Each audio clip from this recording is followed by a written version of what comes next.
आप सबों को जय यीशु। आत्मदर्शन टीवी की ओर से इस बाइबल स्टडी प्रोग्राम में मैं आप सबों का हार्दिक स्वागत करता हूं। ओबद्याह का ग्रंथ और इसका सिर्फ एक ही अध्याय है और पुराने नियम में सबसे छोटा ग्रंथ है। ओबद्याह के ग्रंथ के अध्ययन के समय मैं 7 मुख्य बिंदुओं पर प्रकाश डालना चाहता हूं। सबसे पहले प्रस्तावना, दूसरा ओबद्याह के ग्रंथ का लेखक, तीसरा ग्रंथ का समय, चौथा ग्रंथ में क्रिस्त, पांचवां ओबद्याह के ग्रंथ के मुख्य शब्द आयतें, छठवां ओबद्याह के ग्रंथ का सर्वेक्षण, सातवां ग्रंथ की मुख्य शिक्षा। अब हम पहले बिंदु पर आते हैं, प्रस्तावना। 11 पदों का यह ग्रंथ नबियों की रचनाओं में सबसे छोटा है। ओबद्याह का ग्रंथ इसहाक के वंशज एदोम और इस्राएल के बीच घटित संघर्ष को प्रस्तुत करता है।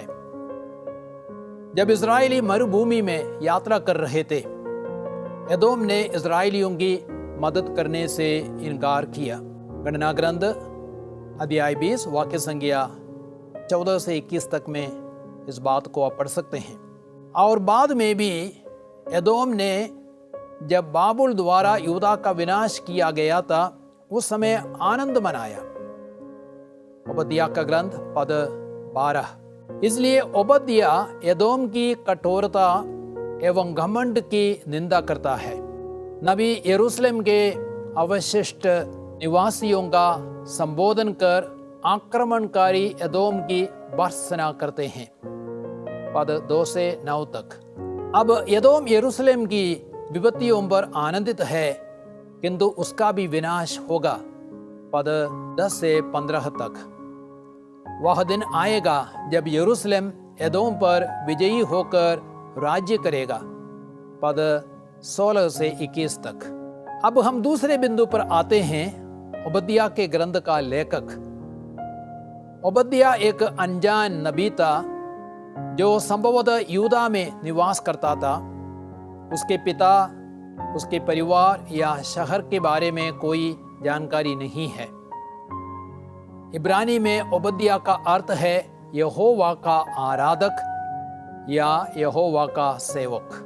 तीसरे बिंदु हम देखते हैं, ग्रंथ का समय। ओबद्याह अपने ग्रंथ में किसी राजा का उल्लेख नहीं करता, इसलिए रचना काल निश्चित करना मुश्किल है। पद 10 से 14 विदेशियों द्वारा यरूशलेम की लूट का उल्लेख करते हैं। संभवतः वे विदेशी बाबुल की सेना है जिसने 587 ईसा पूर्व में यरूशलेम को लूटा। यदि ऐसा हो तो इसका रचना काल 586 ईसा पूर्व के बाद में होगा। यरूशलेम के विनाश के बाद ओबद्याह उन दीनहीन लोगों में थे जो निर्वासन से बच गए। उस समय एदोम के लोग यरूशलेम को लूटने आया करते थे। अब हम चौथे बिंदु पर आते हैं, ओबद्याह के ग्रंथ में क्रिस्त। ओबद्याह क्रिस्त को राष्ट्रों के न्यायकर्ता के रूप में प्रस्तुत करता है। पद 15 से 16। पद 15 में लिखा गया है, प्रभु का दिन सब राष्ट्रों पर टूट पड़ेगा और तुम्हारे साथ वैसा ही व्यवहार किया जाएगा जैसा तुमने दूसरों के साथ किया था। तुम्हारी करतूतों का बदला तुम्हारे सिर मढ़ा जाएगा। और साथ ही साथ ओबद्याह क्रिस्त को इस्राएल के उद्धारकर्ता के रूप में प्रस्तुत करता है। पद संख्या 17 से 20। पद 17 में लिखा गया है, याकूब का घराना उनको अर्थात एदोम के लोगों को निकाल देगा जिन्होंने उसका अधिकार छीन लिया था। और ओबद्याह का ग्रंथ क्रिस्त को राज्य के स्वामी के रूप में भी प्रस्तुत करता है। पद संख्या 21। पद 21 में लिखा गया है, जो जीवित बच गए वे सिय्योन पर्वत पर चढ़कर एसाव के पर्वत पर विजयी होंगे और प्रभु सत्ता प्रभु ईश्वर की ही बनी रहेगी। अब हम 5वें बिंदु पर आते हैं, ओबद्याह के ग्रंथ के मुख्य शब्द आयतें और मुख्य शब्द है एदोम का न्याय। ओबद्याह का मुख्य विषय है यूदा के प्रति एदोम की क्रूरता के कारण उसके विनाश की घोषणा। पसंगिया 2, 3, 5, 6, 9, 10, 15, 17 से 21 तक। तुम्हारे हृदय के अहंकार ने तुमको धोखा दिया है। तुम पहाड़ी कंदराओं में चिपकर रहते हो और पर्वत शिखरों पर अपने बसेरे बनाकर मन ही मन यह कहते हो, भला कोई मुझे पछाड़ देगा। भले ही तुम गरुड़ की तरह ऊंची उड़ाने क्यों न भरो, या तारों में अपना नीड क्यों न बनाओ, मैं तुमको भूमि पर चित गिरा दूंगा। पद संज्ञा 2 से 4 तक।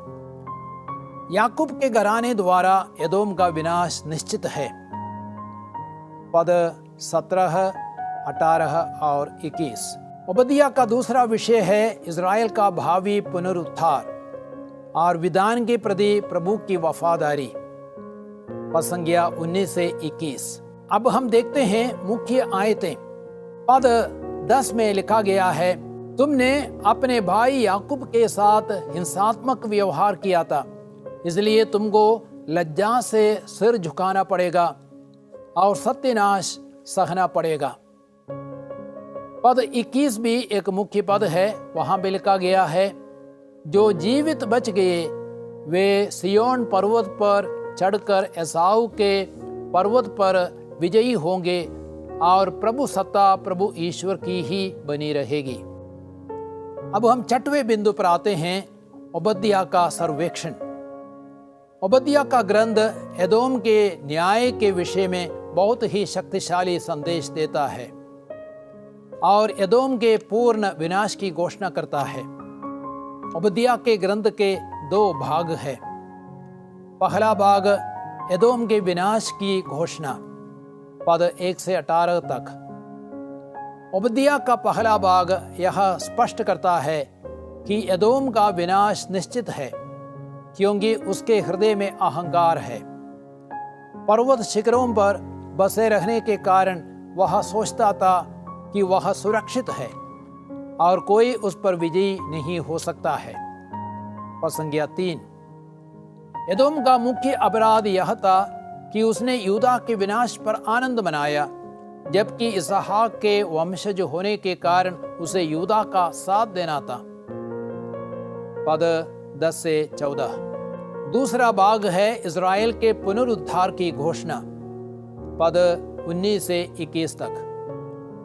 दूसरा भाग ईश्वर की प्रजा को यह आशा दिलाता है कि वह न सिर्फ अपनी भूमि को अधिकार में लेगा, बल्कि वह एदोम और फिलिस्तिया को अपने अधिकार में कर लेगा। अब हम अंतिम बिंदु पर आते हैं, ओबद्याह के ग्रंथ की मुख्य शिक्षा। पहली शिक्षा यह है, ईश्वर सब राष्ट्रों का अधिराज है और उन पर शासन करता है। एदोम का अपना देवदाता और इस्राएल का अपना ईश्वर, लेकिन ईश्वर एदोम पर भी शासन करता है, चाहे उसके लोग उसे माने या ना माने, वे ईश्वर पर विश्वास करे या नहीं। एदोम के लोग ईश्वर के अधिकार क्षेत्र से बाहर नहीं है। प्रभु उनसे कहता है, तुमने अपने भाई याकूब के साथ हिंसात्मक व्यवहार किया था, इसलिए तुमको लज्जा से सिर झुकाना पड़ेगा और सत्यानाश सहना पड़ेगा। पद संज्ञा 10। दूसरी शिक्षा है, ईश्वर अपनी प्रजा का पक्ष लेता है। इसहाक के वंशज होने के कारण एदोम और इज़राइल में मित्रता का संबंध होना था, लेकिन एदोम का मुख्य अपराध यह था कि उसने यूदा के विनाश पर आनंद मनाया। तुम्हारे साथ वैसा ही व्यवहार किया जाएगा जैसे तुमने दूसरों के साथ किया था। तुम्हारी करतूतों का बदला तुम्हारे सिर मढ़ा जाएगा। वाक्य संज्ञा 15। एसाव के घराने से कोई नहीं बचेगा। वाक्य संज्ञा 18। इसलिए ईश्वर एदोम का विनाश करेगा और अंत में इज़राइल को बचाएगा। तीसरी शिक्षा है, अंधकार में भी आशा का दीप जलता है। शत्रुओं के हाथों द्वारा विनाश के बावजूद भी इज़राइल के लिए आशा है, क्योंकि प्रभु उन्हें संदेश देता है कि वे सियोन पर्वत पर चढ़कर एसाव के पर्वत पर विजयी होंगे और प्रभु सत्ता प्रभु ईश्वर की ही बनी रहेगी। वाक्य संख्या 21। वह ना सिर्फ अपनी भूमि को अधिकार में लेगा, बल्कि वह एदोम और फिलिस्तिया को अपने अधिकार में कर लेगा। अतः हमें कभी निराश नहीं होना है। प्रिय भाइयों और बहनों, हम लोगों ने ओबद्याह के ग्रंथ का अध्ययन किया। अब मैं आग्रह करता हूँ आप ओबद्याह का ग्रंथ को पढ़ें और प्रभु आपको प्रज्ञा और ज्ञान प्रदान करे। प्रभु के वचनों को समझने के लिए आपको बुद्धि और प्रज्ञा प्रदान करे। सर्वशक्तिमान ईश्वर पिता पुत्र पवित्र आत्मा आप सबों को आशीर्वाद प्रदान करे। आमीन। सबों को जय यीशु।